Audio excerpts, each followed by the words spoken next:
कृष्णाय वासुदेवाय हरे परमात्मने प्रणतो क्लेशनाशाय गोविंदाय नमो नमः। শ্রীকৃষ্ণ তিনি আদি, তিনি অন্ত, তিনি বিশ্বব্রহ্মাণ্ডের রচয়িতা। তিনি কখনো কানাই, কখনো বিষ্ণু, কখনো রাম, কখনো বলরাম, কখনো পরশুরাম বা কখনো তিনি অর্জুন। অর্জুন কেন বললাম? অর্জুন হলেন মহাভারতের তথা এমন এক চরিত্র বা মহাকাব্যের এমন এক চরিত্র যেই চরিত্রের মধ্যেই ছিল সার্থক সমর্পণ।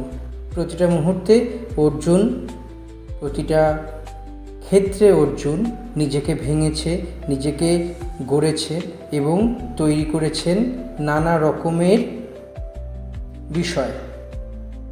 শ্রীকৃষ্ণ গীতায় বলেছেন, অর্জুন তুমি এতটাই ভাগ্যবান বা এতটাই তুমি আমার প্রিয় যে আমি যখন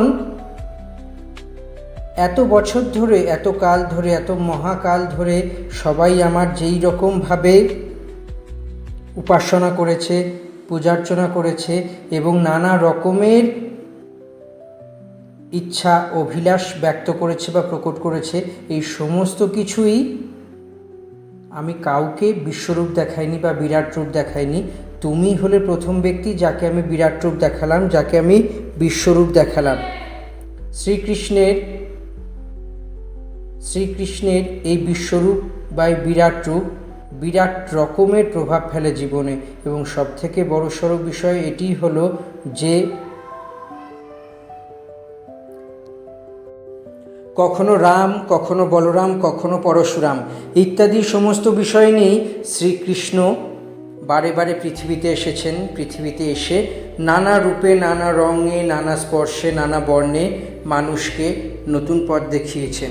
তিনি বলেছেন, যখনই যখনই ধর্মে গ্লানি দেখা হবে, বিভিন্ন রূপ ধরে তিনি আসবেন, বিভিন্ন রূপের মাধ্যমে তিনি পৃথিবীতে এসে লীলা করবেন এবং সেই লীলা শেষ হয়ে গেলে আবার তিনি পৃথিবী থেকে অমৃত লোকের দিকে যাতায়াত করবেন। তো সব কিছু মিলিয়ে এ এক বড়সড় ঘটনা, এ এক বড়সড় পরিস্থিতি।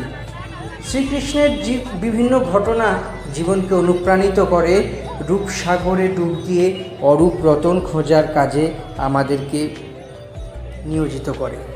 তো শ্রীকৃষ্ণেরই আজকে এমন একটি ঘটনা, এমন এক দিশা বা এমন এক পথ নিয়ে আমরা আলোচনা করব যা আমরা অনেকেই জানি বা অনেকে জানি না, কিন্তু কতজন সেই জানার পরেও এই বিষয়টি নিয়ে আমাদের বিভিন্ন কাজে বা দৈনন্দিন কাজে সেটিকে অ্যাক্টিভেট করতে পারি। সবথেকে বড় কথা হলো, জগতের যিনি নাথ তিনিই হলেন জগন্নাথ, অর্থাৎ শ্রীকৃষ্ণের এক রূপ। এবার আমরা অনেকেই জানি না শ্রীকৃষ্ণের এই রূপ আসলে জগন্নাথ রূপের সৃষ্টি কিভাবে বা জগন্নাথ রূপ হলো কিভাবে, সেই বিষয়েই এখন আমরা আলোকপাত করতে চাই। সেই বিষয়েই আমরা নানা রকম ঘটনা, প্রকৃত ঘটনা এবং ঘটনার ঘনঘটা যে তৈরি হয়েছে সেই ঘনঘটা নিয়েই আমরা এক নানান পরিস্থিতির মধ্যে দিয়ে যাই, যে পরিস্থিতি শুধু আমাদেরকে তৃপ্তিত করবেই না, আমাদেরকে রূপসাগরে ডুব দিয়ে অরূপ রতন খোঁজার একটা জায়গা তৈরি করে দেবে। সব মিলিয়ে বলা যেতে পারে এ এক দারুণ অনুভূতি, এক দারুণ অভিব্যক্তি। এবং শ্রীকৃষ্ণের এই জগন্নাথ রূপ সত্যিকারেই একটা বড়সড় প্রভাব বিস্তার করে জীবনে।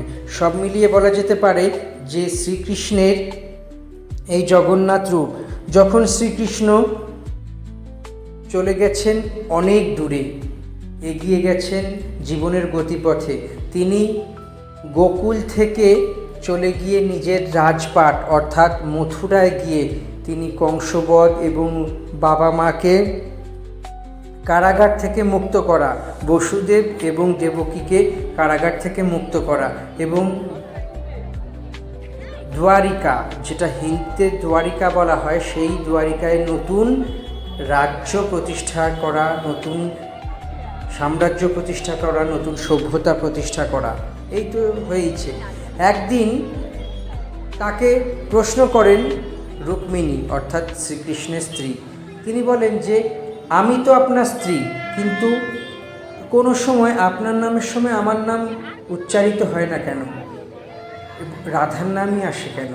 তখন শ্রীকৃষ্ণ রাধা সংক্রান্ত অনেক কাহিনী বলেন। তিনি সেই কাহিনীও বর্ণনা করতে শুরু করেন যখন তিনি গোকুল থেকে মথুরার দিকে আসছিলেন এবং রাধাকে বলেছিলেন, যখন তোমার মনে হবে বা আমাকে মনে পড়বে তখন তুমি এই বাঁশিটা বাজাবে, সঙ্গে সঙ্গে আমি তোমার কাছে চলে আসব।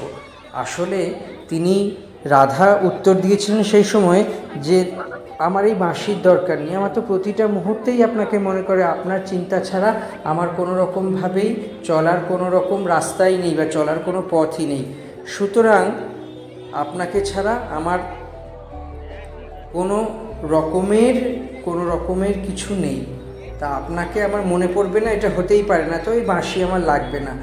তো শ্রীকৃষ্ণের বিরহে যখন আমরা তো রাধা শ্রীকৃষ্ণের বিভিন্ন অংশ পড়েছি, বিভিন্ন পর্যায়ে পড়েছি, কখনো পূর্বরাগ, কখনো মধ্যরাগ, কখনো বিরহ, কখনো মাথুর, কখনো অভিসার, ইত্যাদি ইত্যাদি পর্যায়ের মধ্যে দিয়ে আমরা জীবন কাটিয়েছি।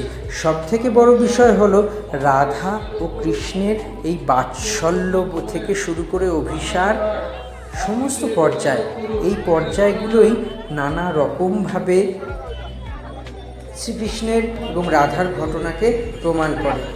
তো একটা সময় এরকম হয়েছিল, শ্রীকৃষ্ণ যখন শুনছিলেন তার গোকুল থেকে চলে আসার পর রাধার সঙ্গে যখন দেখেন রাধা কত কষ্টে, খাওয়া দাওয়া নেই, নিদ্রা নেই, ঘুম নেই, একদম সব সময় অ্যাংজাইটিভাবে বা মানে প্রচুর পরিমাণে চিন্তা ভাবনা এই সমস্ত করেছেন, আস্তে আস্তে শরীর শিথিল হয়েছে, সমস্ত কিছুর মাধ্যমে রাধা যখন শ্রীকৃষ্ণর সঙ্গে বিরহ, ব্যাপক পর্যায়ে, বিশাল পর্যায়ে বিরহ, এবং সেই সময় রাধা প্রতিটি মানুষের মধ্যে কৃষ্ণকে খুঁজে বেড়াচ্ছেন, কিন্তু কৃষ্ণের দেখা পাচ্ছেন না।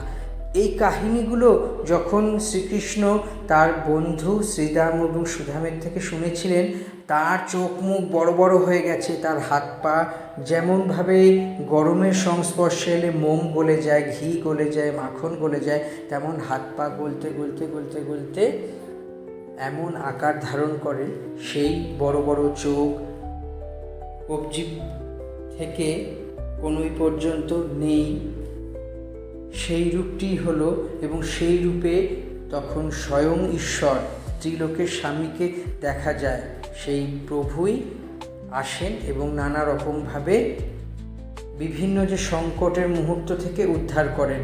তিনি জগতের নাথ অর্থাৎ জগন্নাথ, এইভাবেই আমরা জগন্নাথকে পেয়েছি। আসলে আমাদের জীবনের সবথেকে বড় ঘটনা এটাই হলো যে শ্রীকৃষ্ণ লাদিনী শক্তি হলেন রাধা, আর রাধা মানেই কৃষ্ণ, কৃষ্ণ মানেই রাধা। মীরাবাই শ্রীকৃষ্ণের আরাধনা করে শ্রীকৃষ্ণকে স্বামী হিসেবে পেয়েছিলেন, রুক্মিণী স্বামী করেছিলেন শ্রীকৃষ্ণকে, কিন্তু রাধা শ্রীকৃষ্ণর উপর কিছু চাপিয়ে যাননি। শ্রীকৃষ্ণ ঠিক যেই রকম সেই রকম রূপেই রাধা গ্রহণ করেছিলেন শ্রীকৃষ্ণকে। তো সব মিলিয়ে বলা যেতে পারে এই কারণেই শ্রীকৃষ্ণের নাম এলেই রাধার নাম আসে, আর রাধার নামেই মুক্তি, অর্থাৎ সব মিলিয়ে এক পার্থিব